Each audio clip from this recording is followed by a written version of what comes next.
What is OSHA? Formed in 1971, OSHA, or the Occupational Safety and Health Administration, is an agency in the United States Department of Labor that was created to keep American workers safer on the job. As part of the Occupational Safety and Health Act, OSHA can issue government regulations for American businesses to follow. Regulations can include requirements for personal protection equipment usage, workplace safety procedures, information access and limits on exposure to hazardous materials. OSHA also provides training materials to employers and workers to make them more knowledgeable on how to practice recognition, avoidance and prevention around the workplace. OSHA is also responsible for enforcing the standards it sets by sending out inspectors that can levy fines on businesses that do not comply. In practice, OSHA regulations have contributed to a vastly improved workplace from a safety perspective. From 1970 to 2010, worker fatalities dropped more than 65% from 38 deaths per day to 13. Injuries and illnesses from working are down a similar rate over the same period, dropping 67% from 11 incidents per 100 workers to just 4 per 100 workers in 2010. What contains the first aid kit? Having a first aid kit is an important part of being prepared for any emergency situation. Keep a first aid kit easily accessible and fully stocked, and remember to replace used and outdated contents regularly. A first aid kit should contain a chemical cold pack, scissors, adhesive tape, disposable gloves, antiseptic wipes, triangular bandages, roller bandages, sterile gauze pads, adhesive bandages, pain relief tablets, antibiotic ointments, tongue depressor, abdominal pad, eye pad, latex-free elastic wrap, and tweezers. You should also have first aid guides for reference. And some first aid kits include a breathing barrier in case resuscitation is needed.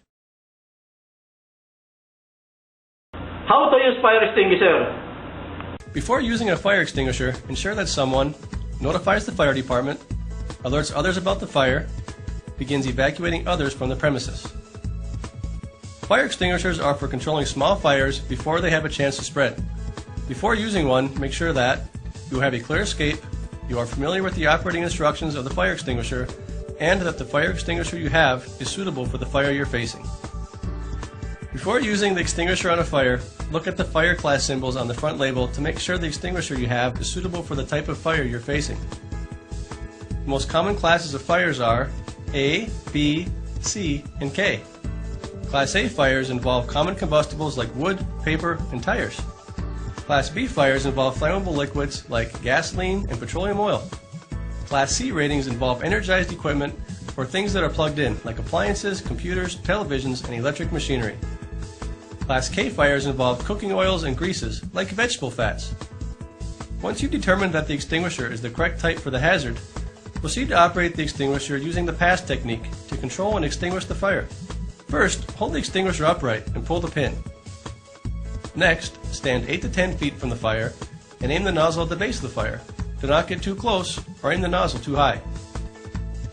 Once the nozzle is aimed at the base of the fire, squeeze the levers together to begin discharge of the fire extinguishing agent.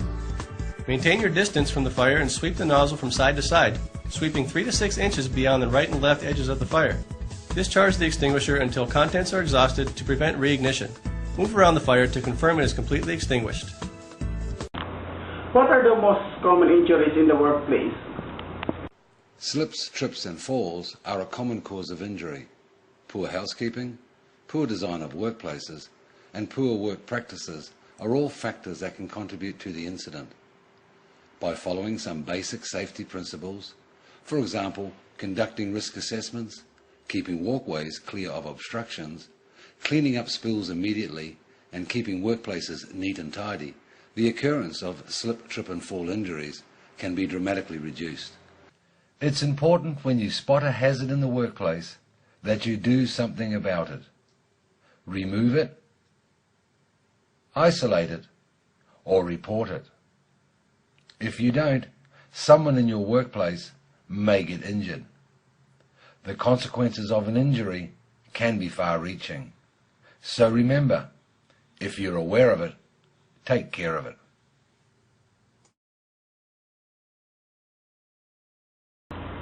In summary, how to become a defensive driver.